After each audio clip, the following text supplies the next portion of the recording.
Hello and welcome back to my Dandelion Diaries. Today I wanted to share my October spreads with you in my N1 Sterling Ink Common Planner Compact that I use as my garden journal.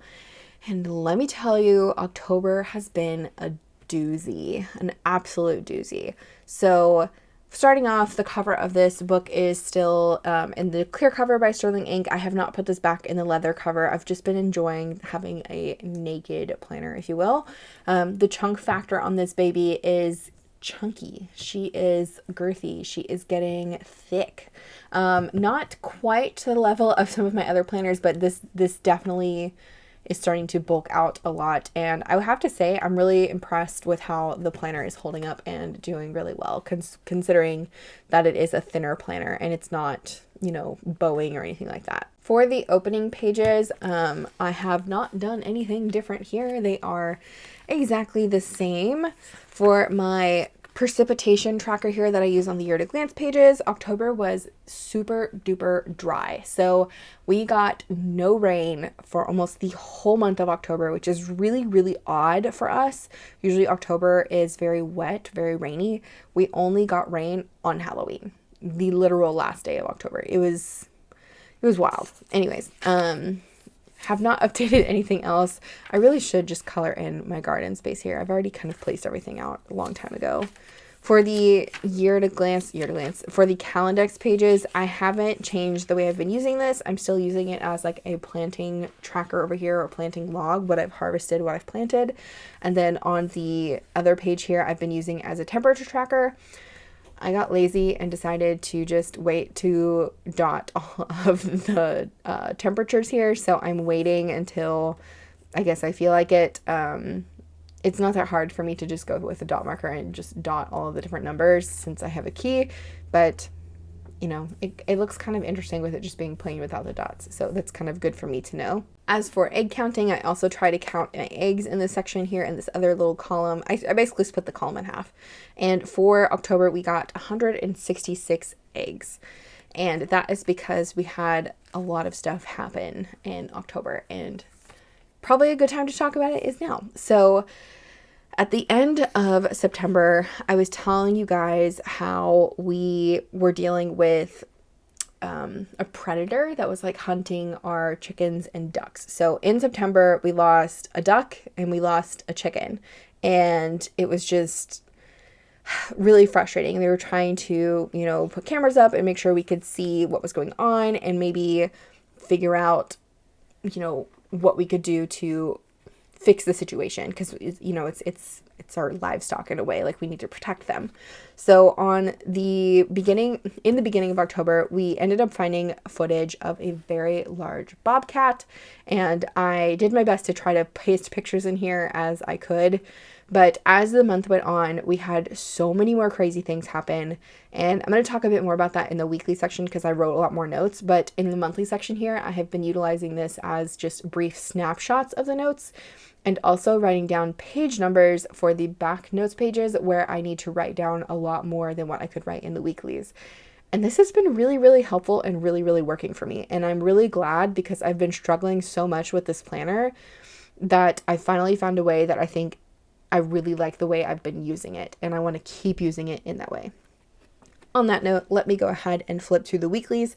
I do want to flip back through the September weeklies because when I showed this to you guys, I hadn't had any of the photos pasted in yet. I was still waiting on my photo paper, so I only had the sections with my writing, and I wanted to show that the photos look really good with this, and I'm really happy with how everything turned out. So for this first week of September, we saw this really cool spider. For the second week of September, we got to see this barred owl that lives in our backyard. And then for the third week of September, we caught a possum. This was after we lost a chicken to whatever predator was hunting that we didn't know was a predator yet. And then on the last week of September is when we gave our chickens a pumpkin to carve. I baked a bunch of banana chip muffins, and then we went to my grandma's house and there was this beautiful sunset. But then the first week of October, we finally caught the thing on camera. So we ended up catching this bobcat on camera, which was right next to where we have we call it like our side yard, which is where we let all the chickens forage. So this thing was literally stalking in this area, and it was stalking right next to where we even had a trap, like one of the cage traps laid down. So it literally just walked past it and is just stalking in this area.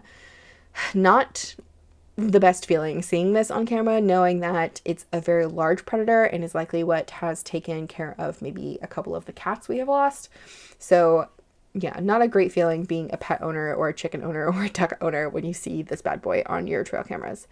Anyways, for the rest of the week, we didn't really have any other reports. We didn't see it again after that first sighting on camera, and we ended up finishing a lot of the other things we needed to get done for the chickens, like their watering system and stuff.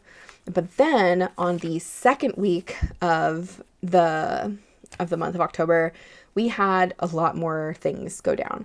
So first off, starting at the beginning of the week, there was not really a whole lot going on. It was just your standard, quiet, everybody's doing good. Here's a picture of my cat Hades just lounging on the ground. Like, it was just such a chill beginning of the week. We finished the watering system by Thursday, and then on Friday, boom, like another attack. So we ended up seeing what attacked this time, and it was the bobcat. My boyfriend physically watched it run away. It did not end up getting the chicken, but it did maim the chicken to the point that we had to cull her. We had to put her down. And that sucked, let me tell you. It's like having to euthanize a pet. Like, it was just really awful. So after that, we were like, you know what, that's it. We're going to go lay down, traps, see if we can catch it and see what's going to happen. So we did all of that, and we ended up catching a coyote, which doesn't surprise me because we have a pack of them that run on our property. They don't usually cause any problems for us during the day. We definitely see them on trail cameras and stuff at night, but we've never seen them during the day. So we were pretty confident that this coyote was not going to be a problem for the chickens during the day. Anyways, all that being said, we caught a coyote, and it was kind of like, whew, okay, we got something. Then the next week, we caught the bobcat. Like, not even 2 days after we caught that first coyote, we caught the bobcat, and we were so happy. It was like a huge relief washed over us, and it was just like, it felt really good. After we caught the bobcat, we ended up catching lots of other things. We caught a possum, we caught more coyotes, and it was just wild, the amount of things that kind of like came out of the woodwork all at once because we had laid down a couple of traps. Like, it was just absolutely wild. Anyways, after that, we saw that one of our ducks was, I guess, dragging his wing is the best way I could put it. He was drooping it down on the ground, like he couldn't pick it up anymore. And we think what happened was when we had the other attack, he got hit somehow, damaged somehow, broke his wing somehow, we don't know. So we ended up having to wrap him up in like this little gauzy wrap thing, which I don't have pictures of that here, but I haven't printed the pictures out, but we had to wrap him up like a burrito, and that's when we decided to name him Burrito. And then my mom came to visit and helped us out with a lot of like other stuff involving all of the stuff we've been going through in October. But it was just kind of like, we caught the predator, our chickens are safe. Like, it was really nice. Yeah, I think that's all I want to say with that. Anyways, then for the second to last week of October, technically last week of October, lots of fun things happened. We ended up getting more coyotes, not caught, but on camera. And then the duck that we had wrapped started getting better, but we had to rewrap him a couple more times because he kept trying to take the bandage off, which, I mean, makes sense. It's probably not comfortable to have your wings wrapped together. Anyways, but we adopted a puppy. So, or I should say I adopted a puppy. I want to say I had this crazy dream. Like, I guess it's a reoccurring dream. I don't really know how to classify it as a dream. But in the dream, I had gone to our shelter, the animal shelter, and I saw a dog there that reminded me a lot of Apollo, which is our Australian Shepherd. And in the dream, I adopted the puppy. And it was just kind of like, I don't know, it sat with me for days. Like, I kept thinking about this dream about this dog that was just like Apollo at the shelter. And I was like, you know what? I'm just going to go. We're just going to go to the shelter and see, if there's a dog there that I've dreamt or something. And we go, and there was. So I will try to insert a photo of her since I don't have any printed on the page here, but we adopted a blue heeler mix puppy. Her name is Aria, and she is just the cutest, most playful, adorable little being that ever existed. And I am so, so happy that she has become a part of our family. And yeah, not that we needed another dog. I don't know. The dream just sat with me, and I feel like it was the universe at work, and now we have another dog. And I'm really, really happy with her. She's been absolutely fabulous, and she's just, yeah, really, really great. And I love her already so, so, so much. Anyways, I think that's all for October weeklies for now. In the notes section in the back here, I have not kept up at all with the weekly entries. And I think I mentioned this in another video. It's because I've been doing so much writing in the actual weekly pages themselves. I haven't felt the need to come over here and write a weekly recap. Wow, I couldn't say that for a second. So I left all of these blank, considering everything that I would have written here is already written in the other weeklies. And I'm okay with that. They're just nice decorated pages. If I ever feel like going back in and writing a synopsis of the week, I can, but I think I'm good with what I've done here.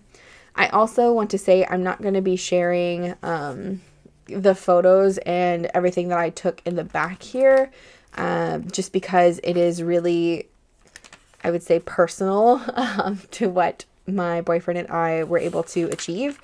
But I did document everything, including processing a chicken and taking care of predators and all that kind of stuff in the back of these pages. But I don't really feel comfortable sharing the photos of that stuff on the internet, just because it's very, I don't know, I feel like it's very personal to me. Anyways, I think that's pretty much it for this book. I'm really happy with the way I've kind of discovered how I want to use this. And I think moving into my 2025 garden journal, I have a lot of really good ideas of how I want to set it up and finish kind of fleshing out what I want to use it for, considering I am going to be downsizing back into a Hobonichi weeks, and I'm very excited to not have to, I guess, fill up the space, which I think might be might be part of a problem that I had with this book, because it is so much bigger. So like, here is the next book I'm planning on using here. It is much smaller in terms of height. It's like an inch shorter, and it's almost an inch, thinner as well. So I'm hoping with the less space, I will feel less intimidated with it, and I think I'll be okay, but I still love the standard size. I don't know, I have so many mixed feelings when it comes to my garden planner. I was really successful in the Hobonichi weeks for like 3 years, and then I switched to the N1, and I really loved this in the beginning of the year. And now I'm just kind of falling out of love with it, but also like falling back in love with it. I have so many mixed feelings when it comes to my garden journal. Anyways, I'm going to stop rambling on here. If you have any questions about this planner, any of the supplies I use, anything about my garden, or maybe Aria, my new puppy, just chat about that down in the comments with me. I will do my best to respond to you. But yeah, I hope you have a good rest of your day. Stay tuned for more flip throughs of my month of October, and I will see you guys in the next one. Bye.